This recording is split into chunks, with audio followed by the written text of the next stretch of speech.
Good morning and welcome to another MPTS Connect Day, on a day when we would have been opening the doors to Olympia for our 2021 show.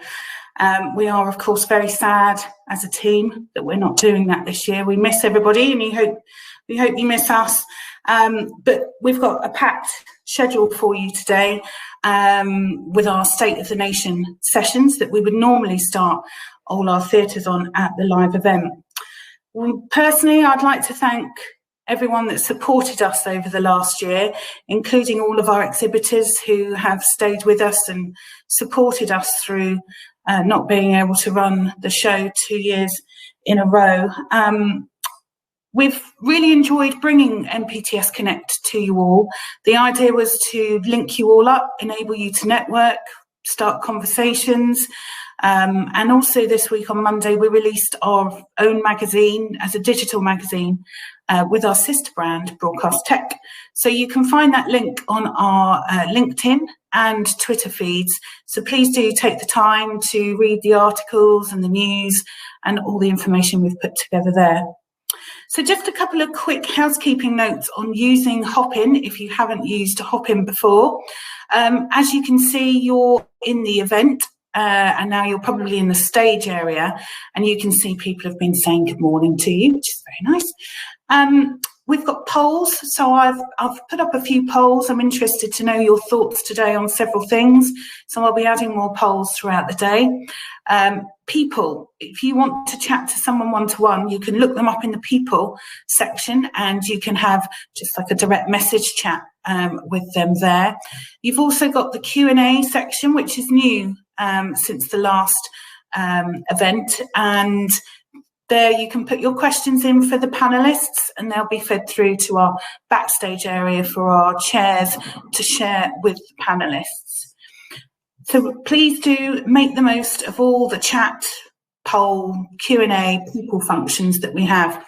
We're also delighted that we've got over 50 exhibitors today in our virtual exhibition area. So please look on the left-hand side where it says Expo, click on there and see all the wonderful services, technology, etc.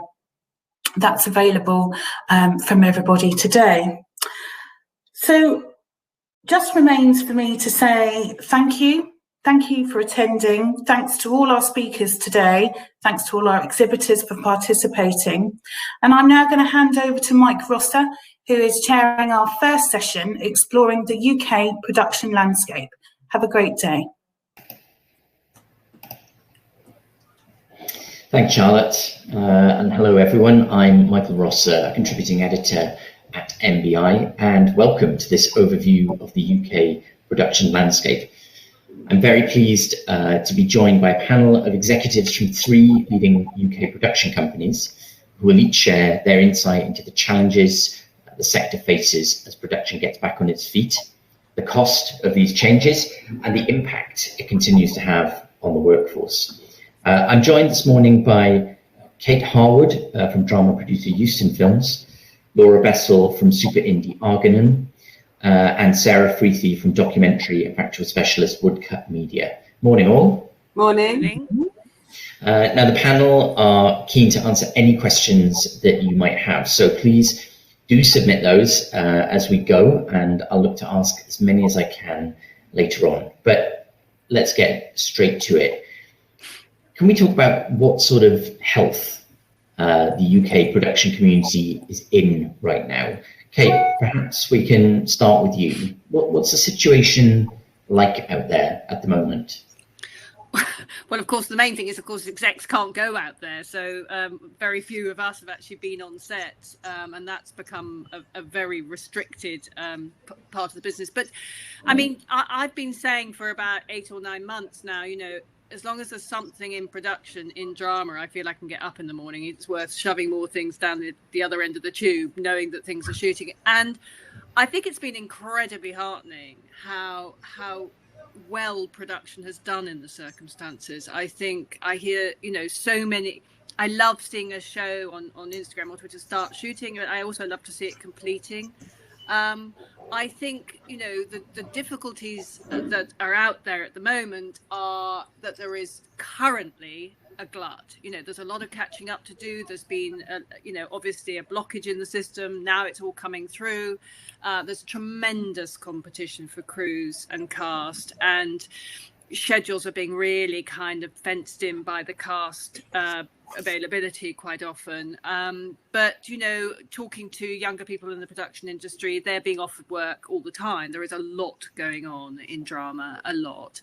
And there's a lot of foreign companies coming here to shoot as well and looking for UK crews. So in some respect, it's in rude health. Whether it's a bit of a kind of inflated boom, whether we're going to crash out the other end with, actually the delays in commissioning biting us, sort of this time next year, is hard to tell really at the moment. But currently there's a lot shooting, a lot. And I'd definitely like to drill into a bit of that if I can in a bit. But Laura, Argonon is obviously a large operation, including, I think it's 8 companies now, and making hits like The Masked Singer and BBC family drama Wurzel Gummidge. So what are the biggest changes you've seen to your business and the sector at large? I think, we were lucky last year that we had a really good first quarter, and we went remotely very quickly. Thankful to our IT guys, both on the post side, we were able to get all 50 edit suites running remotely and, continue delivering programming, which was fantastic. And obviously we stopped shooting for 3 months, but then we adapted. We've been using a lot of local crews, and we had a great legal team putting in loads of protocols, which enabled us to do an episode of Wurzel Gummidge and The Masked Singer, last year successfully. So it's been a battle, but we feel like we're winning. Fantastic. And what sort of changes have kind of rolled over, like of the changes that have been made there? What is kind of still affected? I think on our edit suites, we will continue having a percentage running remotely. I don't think that would change. I think we're thinking about office space in a different way. I think we're thinking about hiring people from regional offices in a different way than we were before. We have better contact, I think, with our remote offices now. I think my contact with America has never been better. And the executive management meetings that we have so regularly now are fantastic. You wonder why you weren't using this platform before, because there are so many advantages. I think we have to find a new way of working. I think one size isn't going to fit all. Lots of junior staff do need to be in the office to develop and learn. And I think people, mental well-being has been, mixed over this period. Some people desperately need to get back into an office environment. Some people, it's allowed flexibility and to work in different ways. And I think as leaders, we have to address that and understand that and adapt accordingly. And I'm not quite sure what that adaptation is just yet. We're sort of finding our feet as we go along. Yeah, for sure. And talking about the sort of the people on the ground there, it's a business obviously widely populated by freelancers. Sarah, can I ask you to sort of what extent have you seen, that freelancers have been hit? Have you seen talented people fall away from the industry as a result of the virus crisis? Yes, I have. This is sort of purely personal experience, but as a partner of a sound recordist who's a location sound recordist who basically stopped working for the best part of a year, I've seen it have a real impact on a lot of people. So a good many friends and colleagues who are freelancers have really suffered, and I think it's a kind of it's been a real crisis point for that side of the industry. I think there's an awful lot of people that have become freelancers because there should be this kind of all the benefits that we imagine we get from that position, but actually as soon as something like this happens, you realize the impact it has on those that haven't got a staff job. So I think young APs in particular have suffered, and a lot of freelance talented camera operators that I know who are top of their game, who are looking for delivery jobs, may not come back into the industry because it's just too precarious, and I think we will have lost a lot of talent in the last year. In when you're kind of crewing up and getting people in, are you seeing like a difference in the amount of people available? I mean, I think at the moment there is, as I think Kate was saying, there's a real challenge to crew up, because we've gone from this sort of absolute death of work where there's not been enough going on, although we were quite lucky in the factual slate and being a regional indie, we continued all the way through it.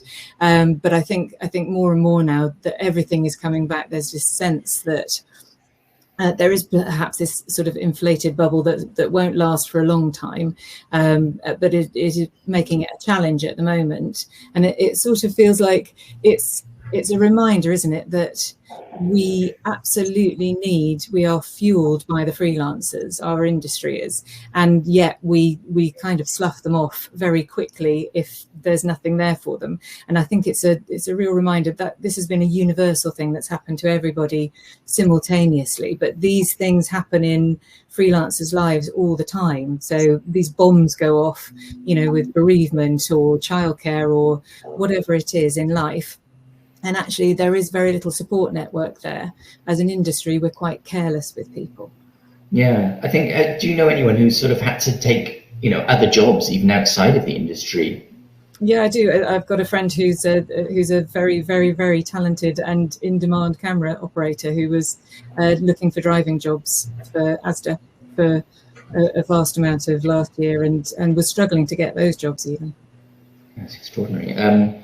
So, I mean, Kate, you were talking about things being just busier than ever as broadcasters and streamers look to meet this demand for content. Could you talk a little bit more about, how you're seeing that affect studio space and the amount of talent available to shoot? Well, we're not actually in production at the moment. I mean, a large part of last year was post-production for us, and I echo what Laura said, is that actually there were real gains about sort of doing some of those elements online, although I have to say I used to miss the bit where the runner came in and said, what do you want for lunch? But apart from that, there was a lot of things you do. You ended up watching a show 10 times more because you couldn't find the consensus in the room. I think, at the moment, because I'm not absolutely immersed myself in production, we're setting up to shoot towards the end of the year in Northern Ireland, and we keep getting a lot of people saying, oh my God, thank God you're not here now. There are really, there's absolutely nobody. There's nobody everything's full. All the studios are full. I talked to an American producer who tried to set up a show here, and then went to Northern Ireland, and then went to the Republic because they couldn't find the studio space. It's always a bit anecdotal, I kind of, probably my head of production should be on this rather than me, because she's plugged into the production, the big sort of calls that are going around. But there's clearly a lot of pressure on the system.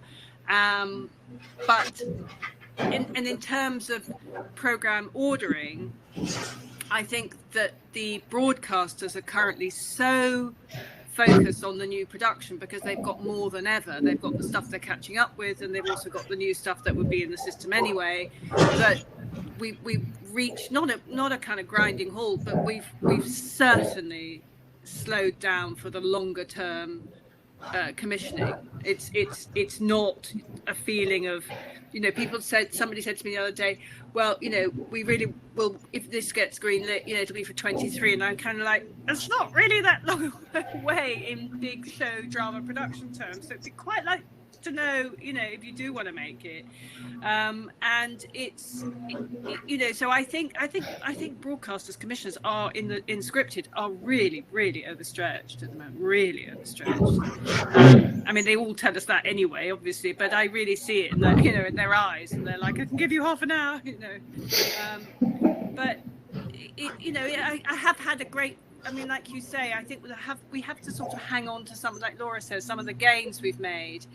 There's almost, I think the community has been incredibly supportive. I think that there is an issue. My son's a camera operator, or a camera assistant, and there was a very long 3.5-4 months with no work, and it was really tough. And if he'd been a slightly generation older and had family, and it's unthinkable what would have happened. And he, like Sarah's friend, he did apply for driving jobs and couldn't find any, so it was kind of the well-stocked home fridge that came to the fore. But it was.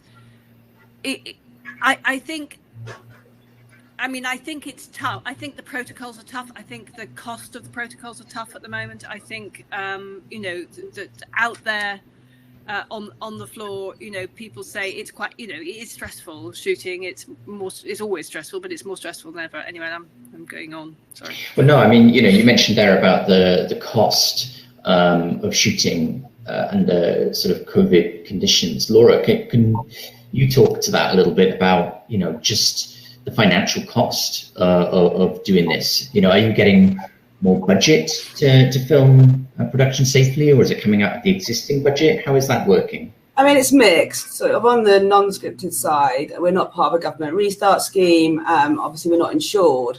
So we're just having to tread very carefully and make sure we contract things and plan things to cancel them at the last minute. When you're doing programs that require access to trains or stations, etc., you have to be prepared that the local jurisdiction could change code rules overnight and have to cancel the shoots. They're small teams, and we're using a lot of local crews, and we're contracting people in a way that if we cancel things, there isn't the cost. So we're managing that very carefully. On the larger productions, on the dramas, the entertainment, we are part of the government restart scheme. Obviously, they're much more difficult to shoot. We can't use social distancing. We can't use all the things that are going on. So we have to think about COVID protocols. On the dramas, having specific COVID staff. The broadcasters are generally being really supportive. I think it's a mixed bag and it's part of a negotiation. I don't think anything is given. And we are seeing some contribution to COVID costs. It is ring fenced. And obviously you have to fight for what you think you need and be very prescriptive about what you need. And every single production is going to differ in terms of what it needs in terms of COVID support. But we're generally finding on the larger productions where there is risk, we can't social distance, they are being supportive towards that. And Sarah, I mean, what's your experience on that front? I think it's difficult because I think there are so many hidden costs that are coming with this that perhaps don't necessarily show up on the balance sheet. So there are things that you can sort of talk to the broadcasters about and mitigate against, but there are all these other costs that are again having impact onto freelancers. So if there's any sort of foreign shooting, how long people expected to quarantine for when they come back, and are they getting paid for that? And our expectation that people should go for repeated tests, which I think is still safe and absolutely the right thing to do. But all of these things are having an impact, and we're finding certainly in Factual that everything's achievable.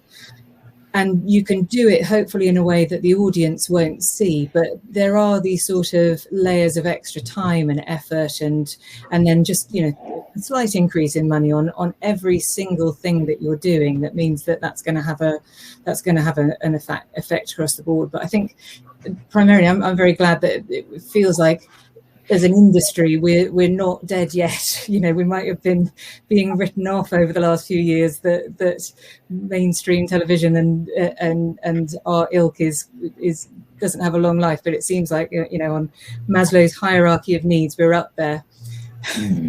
So just so I'm clear then, in terms of budget, are they providing, the broadcasters and streamers providing more money to account for those COVID protocols, or is it coming out of existing budget? Certainly on the programs that I've been making, it's coming out of existing budget. I think that's true on the smaller non-scripted, but on the large entertainment scripted shows, we are seeing extra provisions for that. But it's where you can't maintain social distancing, I think, is the key driver for that. Obviously, on the non-scripted, we can maintain social distancing. We can follow a lot of the protocols. It's more difficult to do that where you're filming dramas, obviously. Yeah. What kind of percentage are we talking in terms of then, Laura, with budget being added on? How much more are you actually getting? I think we look for anything from 5 to 10%, but I think it really depends on the production, and it really is a negotiation. Some broadcasters are asking for that to be recouped.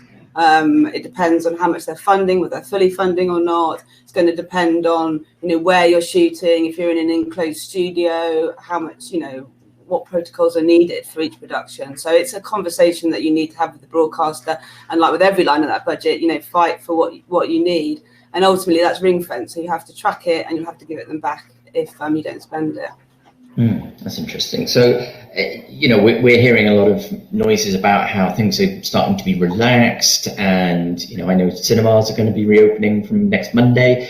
So do you have any sense that things are going to be starting to be relaxed on sets and things in the near future, or are we looking more towards the end of the year, next year? What's your take? Maybe Laura. I think obviously June the 21st is a critical date, isn't it? That we're all absolutely gunning for every reason. And certainly that's, when we think we can open the office up fully, when we see things relaxing on production. But we just have to get to that point and, hope that, the situation is as it is, now and improving. I think the challenges will still be internationally, because whilst the UK has been done really well on the vaccine scheme, that's not the case for the rest of the world at the moment. So that is still going to present challenges. We have switched to using a lot of local crews during this time, built up lots of new relationships. And I think we will continue to do that. But obviously, again, for UK freelancers, that remains challenging for them if we're not sending people out internationally. But we're just going to have to adapt, as we have done throughout, the last 18 months, as we see as things evolve. Yes, I know of a friend, an actor friend, who's US based, who's trying to get over to shoot here, and it's taking longer than production expected, I think, and sending shows out. I mean, I've certainly spiked developments that say they go through 6 European capitals, never mind COVID. You kind of think we've also got Brexit. Oh God, lots of other episodes coming up. I mean, have any of you sent anyone to shoot internationally since all of this? Yeah, we have people in Egypt. We have sent out crews to do various things. And last summer we were sending people into Europe, but we are also using an awful lot of local crews as well. Our big show in America is using 100% local crews, really. And we're going to places where there's no COVID. So as soon as we see Australia's open, shoot as much as you can in Australia. So we have people tracking the globe for COVID restrictions. I mean, it's hard enough trying to keep track of them in the UK, let alone globally. But that's what we've been doing, because our big show in America shoots all over the world. So we've just been going wherever the lowest risk of COVID is, throughout the last year or so.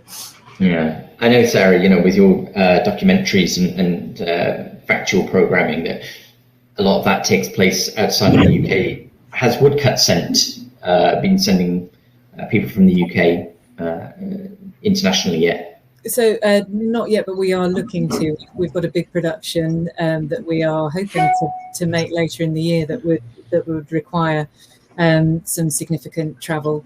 And in the meantime, we've been using local crews, particularly in America, where there have been things to pick up, because it feels like that is the very simplest version. And I think it would be a terrible shame for the freelancers in this country if work going abroad dries up. But I think it's quite useful to be able to tap into people and perhaps fly less, perhaps, as an industry, and do some things for good in that front. So that's probably a thing that's just accelerating a change that will have happened anyway, I would imagine. I mean, it's talking about going back to some of the things that we used to do. Sarah, is there a danger, do you think, of falling back into some perhaps bad habits, going back into the office just to be seen, or all of the flying that takes place? What are your thoughts on that? Yeah, I think it's such a balance, isn't it? Because I agree, Kate was mentioning earlier about the mental health, and I think certainly for young staffers and people that maybe haven't had that sort of time of being out and building their careers and building their experience, and they need a sort of a support network around them, then that is going to be vital.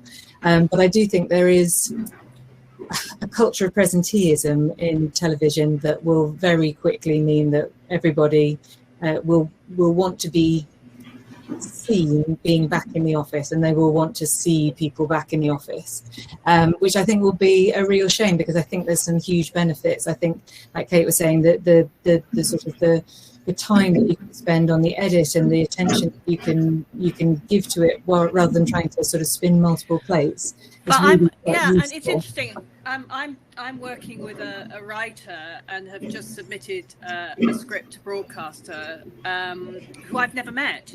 I've never met him in person. You know, we had a sort of slightly backstage relationship on Twitter over the years, but because I liked his novels.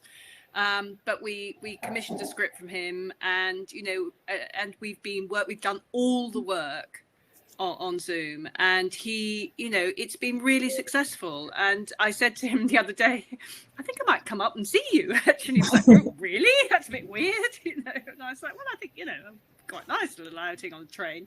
But I think that has, because it used to be he'd have got on a train, come down to London, we'd refunded his rail fare, you know, we'd have sat in the office, he'd have had to get back on the train, you know. It's sort of some of that, as you say, Laura, why would you go back, you know, why would you make people come to London, because that's sort of where it all is. And I think it's a real, you know, disincentive to particularly growing this grassroots community in new areas of the country, and not just, you know, in terms of talent and writers, but everyone, you know.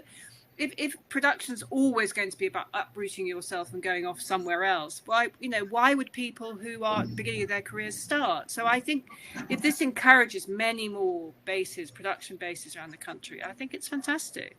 Yeah, I would hope so. I'm just I think you're absolutely right, and I think again, it could accelerate something that was going to be in process anyway. And wouldn't it be fantastic if there could be this sort of true regionality to the industry, and people could be wherever they needed to be, and then we would feel like we were able to represent the entire nation far better. I just fear that we are as a culture, television is quite keen on presenteeism, and I feel like people will sort of talk a good talk to begin with, and then that pull of London and the pull of Soho will kind of drag everybody back in, and before you know it, it'll be all meetings. I think it's also, as I think everybody said in every industry at the very beginning, you know, it's all very well for people of a certain age who've got family-sized houses or bigger, but you know, when people have spent, and you know, half of lockdown in a shared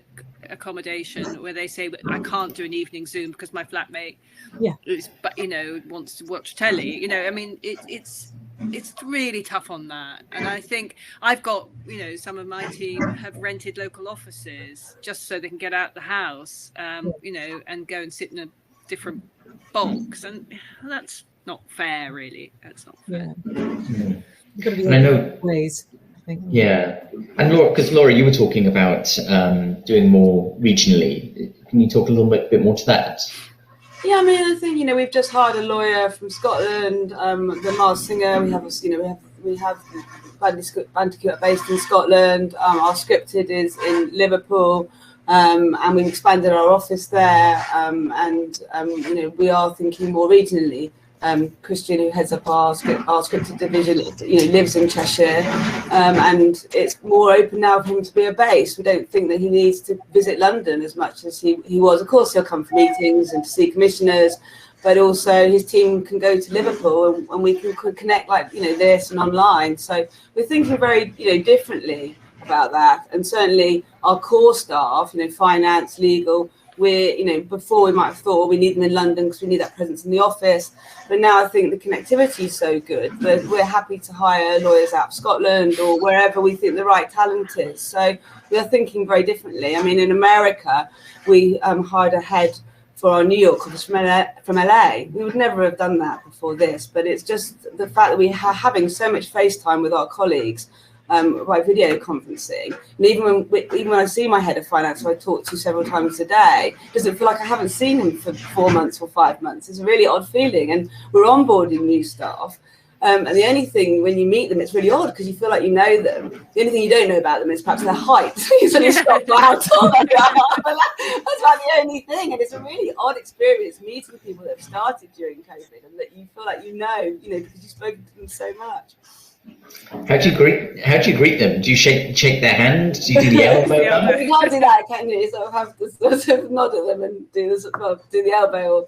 But yeah, I mean, it is an odd experience, but it's been great because I think, 95% of that experience we've recreated, through video conferencing. And that's something we probably should have been doing before COVID, but it's just accelerated that natural change in technology. I found, quite often people just aren't quite where you think they are. I mean, I was working with a colleague from LA, and suddenly a meeting was put in a sort of time zone. I thought, why is she getting up at 2 a.m? And she'd completely decamped somewhere else on a kind of slightly more East Base, because why not? And it's always that, like, people start meetings with, where are you? Exactly.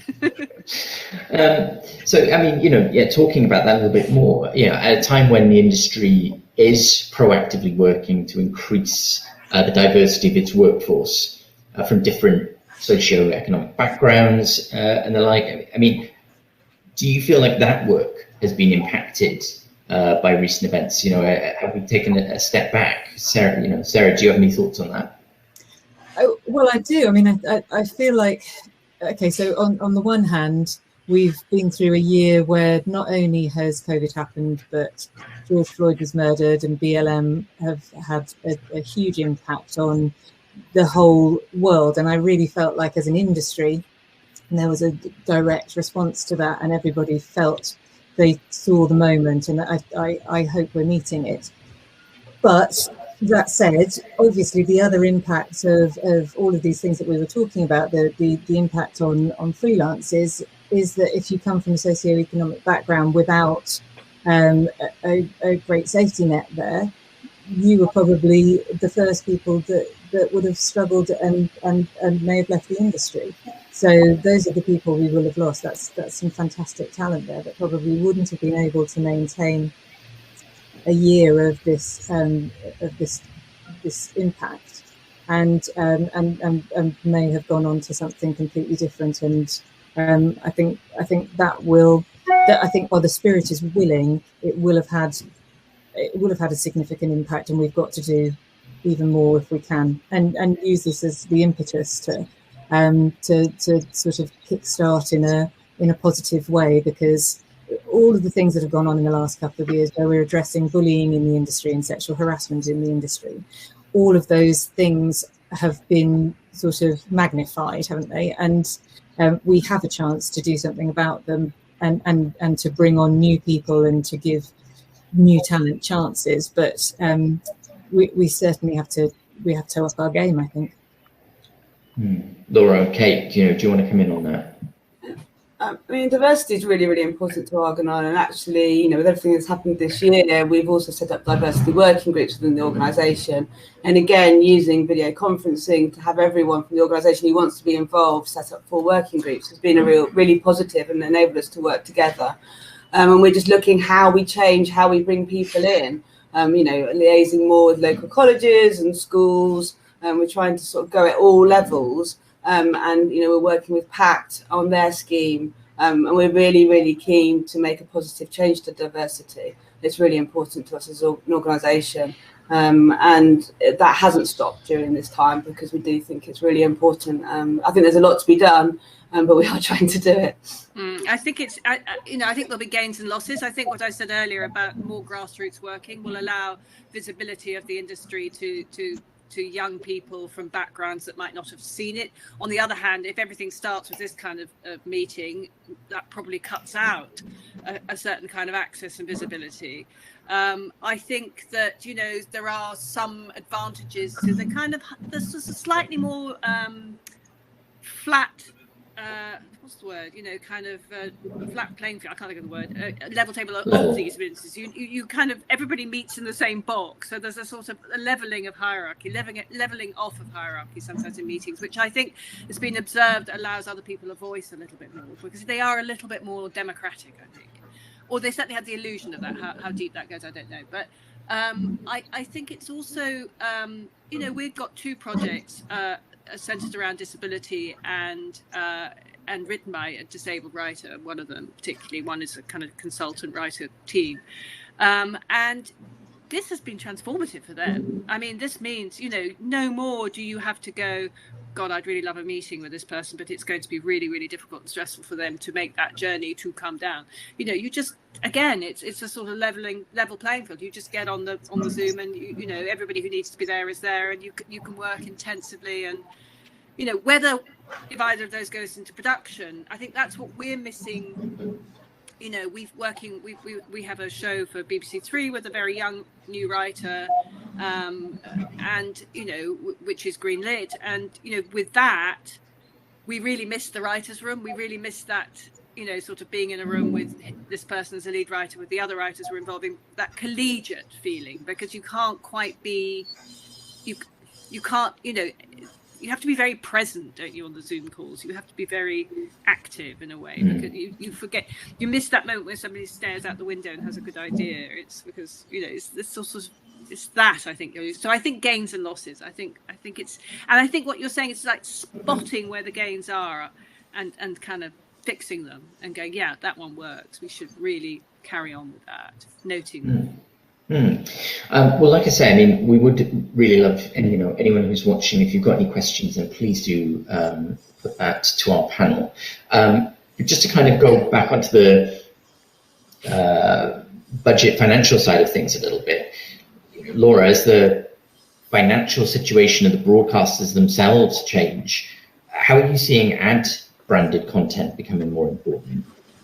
Yeah, I mean, I think broadcasters are challenged. You know, a lot of people shifted over to the SVOD platforms, you know, during lockdown for the content, and there's been a lot more, you know, arriving. I think Disney Plus has got 100 million subscribers since November 19 when it launched. And that is obviously, a challenge to the traditional broadcasters. And obviously advertising revenues, people skipping through, advertising and the sort of core of their revenues is really challenged. And budgets, are quite static. I think there's a lot of caution in the market, and there's caution around what to commission because what's people's appetites at the moment. I mean, Argonon is invested in a branded content company because we see that as a real emerging area to help fund those budgets. And we are seeing that sort of joint approach of, branded and broadcast starting to sort of, win us, work in that area. I think broadcasters are going to increasingly look for other opportunities, but obviously it is challenging on the branded content side. You have the Ofcom rules, and so it's another area to navigate. But I think at Argonon, what's really important for us is a mixed economy. Lots of genres, lots of customers. The US remains a really important market to us. Branded content, just trying to look for every area and remain diversified, because I think as we evolve so quickly, it's the only way to really survive. And we're also sort of investing and cautiously investing, especially trying to hit more premium content. I think when the evolution is so quick, you have to keep behind it quickly as well. Well, there's some good questions coming in now from our audience. So one is someone's asking, what's impressed you perhaps during the last 12 months in terms of production and how it's been finished or filmed during lockdown conditions? Kate, do you want to maybe take that one? Well, I think we were saying earlier, the post-production teams, the way they swung into operation at the beginning of the first lockdown. And, we were delivering a show that was supposed to go out in May, actually went out in October. But, immediately new systems, new tech, new bits of software were being developed. I mean, the tenacity of the individual was phenomenal. I was just, so grateful for it. I think on set, I often say if only the government had a good production manager, really. I mean, it was just particularly in the early days, because we have it inbuilt into our world. I think so many people who are so creatively, logistically brilliant, and it's that combination of creativity and logistics. When we all know who they are, we all know who those people are, and then frankly, they could win the war.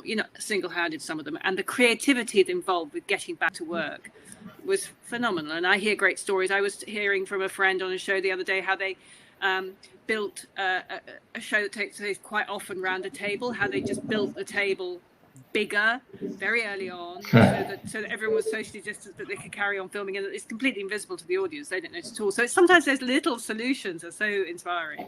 Yeah, I mean, I know of a director who's directing from the UK in Canada remotely.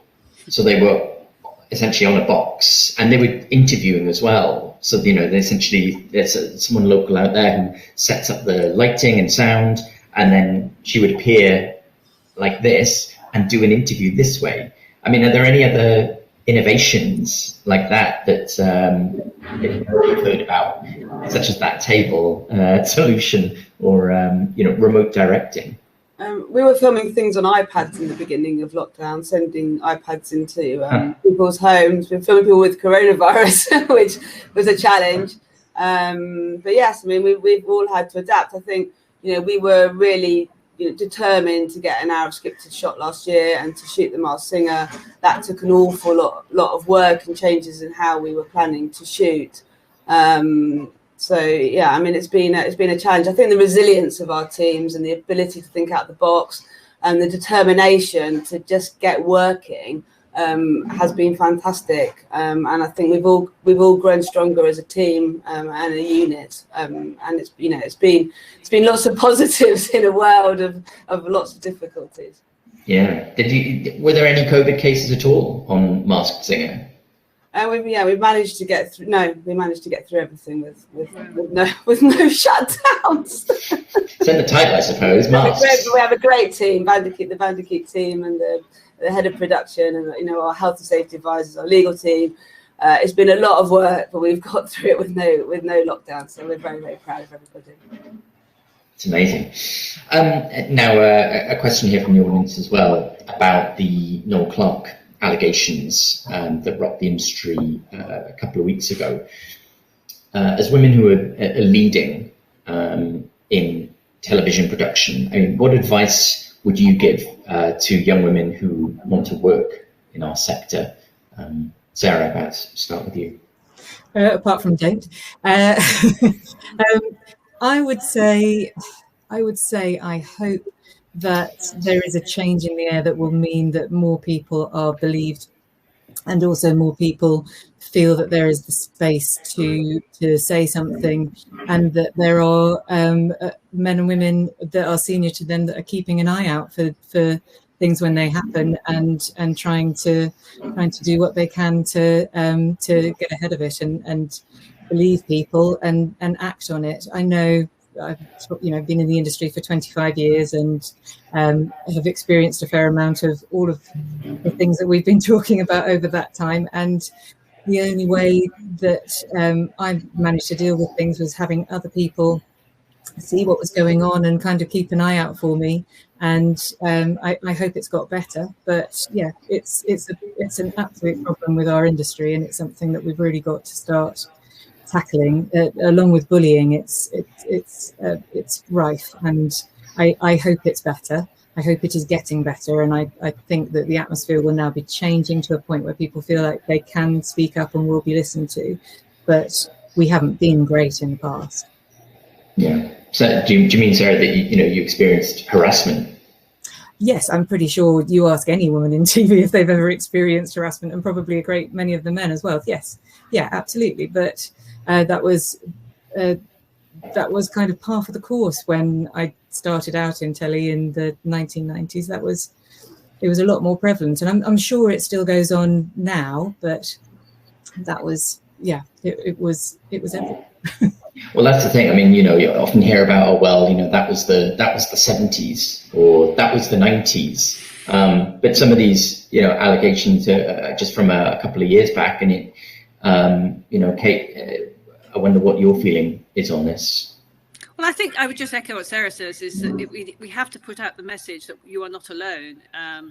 It's a community, collegiate, team-based world. That doesn't mean there aren't many moments in time when people suddenly find themselves on their own in an area of a workplace with someone possibly who's putting pressure on them. But I think we have to say trust the wider community and team to have your back and support you. But then we also have to we have to not be kind of tacit in that. We have to actually be quite active in that, so that you say if you're saying trust us, you have to be seen to be there to be give that trust and support. And you know, yeah, I had something that happened on a set year before last, and it was quite interesting how fast it went through the system, you know, to the right people to be there to listen and have those conversations, you know. And it goes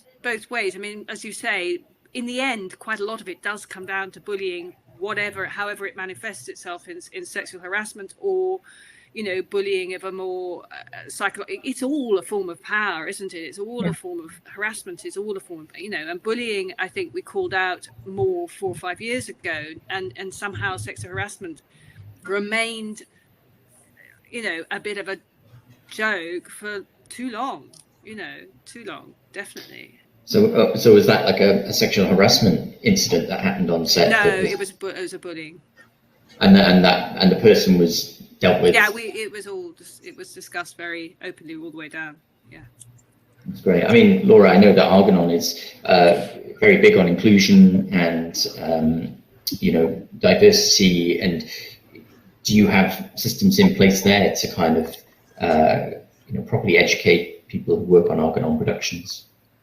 Yeah, I mean, we have a strong HR team. You know, as a sort of large organisation, obviously we have policies. You know, we have whistleblowing. You know, we actively encourage people to speak up. Obviously, you know, in a freelance world, there's always going to be challenges, you know, when you've got people shooting all over the place. But we really, you know, encourage people to talk to us. We feel like we're inclusive. It's, you know, it's really important, and I think that's led from the top. I mean, I certainly would hope that anybody in the organisation could speak to me or our CEO or our head of HR, and that people would feel happy to do that because we make ourselves approachable and understanding in that area. Yeah. I mean, I know of someone who's actually working on a solution so that people on the ground can report this thing, so there's not an excuse of a lack of evidence when it comes to later on. So it does feel like, you know, positives are coming out of this quite awful situation. So just a final quick question then, which is, again, looking forward, and when you do start sending people to countries where perhaps the vaccination program hasn't been so good, and things are, you know, perhaps a bit more difficult, what are your thoughts there in the sort of the short and the long term? How are you going to, I suppose, meet that challenge? I think we'll continue using local teams. I mean, I think that won't change, because actually it's better for the planet as well, and it's, you know, better. I think we've been shooting for the last year with no vaccination, so the vaccination is just a positive step forward for us, and we'll just continue having to navigate as we do, and decide whether to use local teams or where the risks are. And it will be continually looking at our global matrix of where every country in the world is with COVID and making a decision accordingly. But certainly the relationships we've built up with local teams in the last 12 months, I don't think will change. And I think a lot of shooting will still be facilitated by them. Well, I think that's actually a great note to end on. There's a short break now before the next session at 10:50, which shifts the focus to the situation more in post-production. So please make sure to come back for that shortly. But it just remains for me to say thank you all out there so much for joining us today, for your questions, and especially to our panel, Kate, Laura and Sarah. Thank you so much. Thank you. So